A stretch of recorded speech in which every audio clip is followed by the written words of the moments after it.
Love that man. You need a new roof. Now sit down. Having my Let's talk church about it. at home. Damn, why you did that?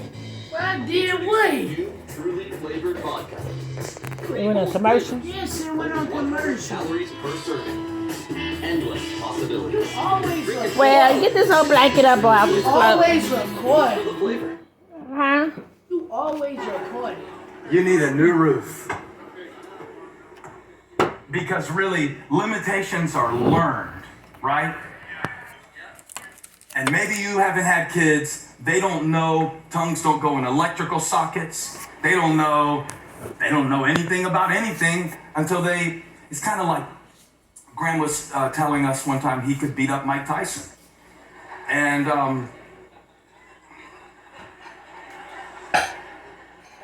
just the confidence of Graham is something I need y'all to pray about.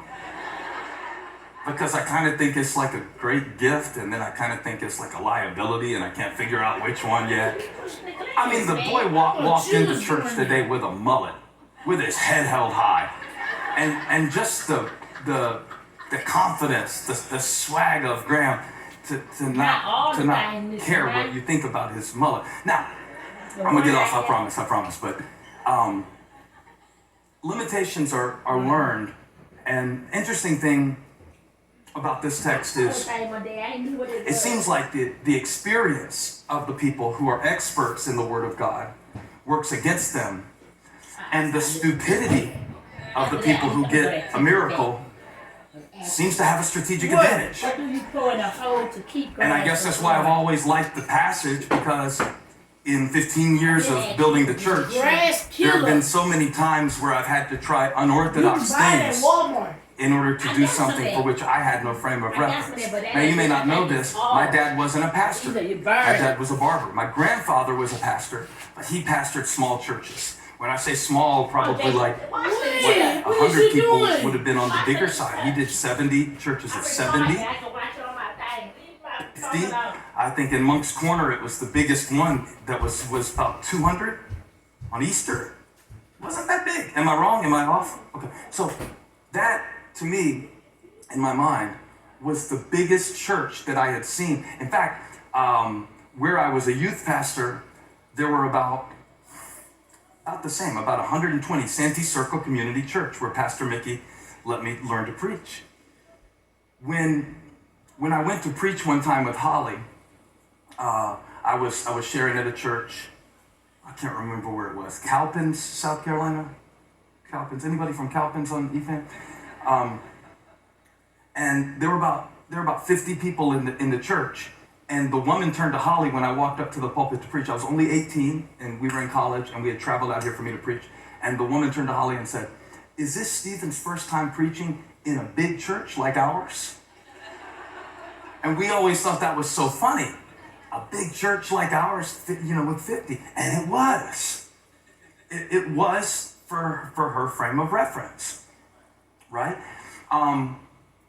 Limitations are learned. By that I mean, you don't really come into the world knowing what you are not supposed to do because you're white, or because you're black, or because you're male, or because you're female, or because you're Baptist, or because you're Pentecostal. I'd like to offend everybody before I finish this little list.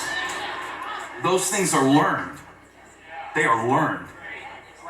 Those are learned limitations. And here's what I mean. We wrote this song called Rattle last year. And I was showing it to my friend, and they said, "Well, you can't play that at your church. Black people won't like it." I didn't say it. Why are y'all looking at me like that? That's what they said. They said black people don't really like rock and roll. And just in my head, I'm like, have you ever heard of Jimi Hendrix? Chuck Berry? Like, how did you categorize a people group who pioneered a style of music and now you think they don't like it? That's your limitation. That's not the limitation of a person that you can just categorize. Anyway, y'all look uptight. Let me get back to the Bible verses. In the scriptures, there's a group of people called the scribes, or the teachers of the law, it says here in Mark chapter 2. And I I have to be honest with you, I've been unfair to this group of people through the years, because in verse 6 where you see them show up, the teachers of the law or the scribes, I'm going to tell you what that means in a minute, but they were sitting there and they were judging Jesus, so I always hated them in the passage.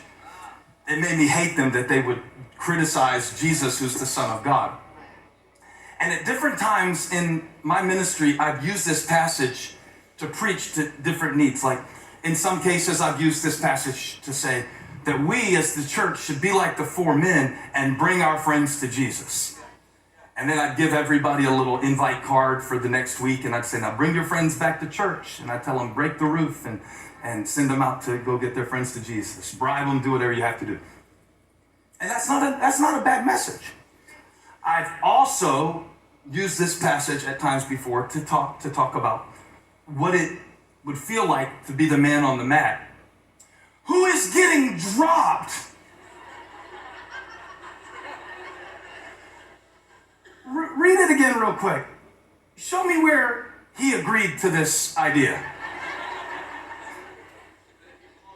Show me where he asked them to take him up on the roof and lower him. Show me where he signed his consent, his legal release, that y'all can drop me in the middle of the, no, you won't find it. And I've related to that man before, because sometimes you feel like you're put in situations that you didn't exactly sign up for. In the passage that I read to you just now, though, I felt some sympathy for the scribes this week that I've never felt before. Because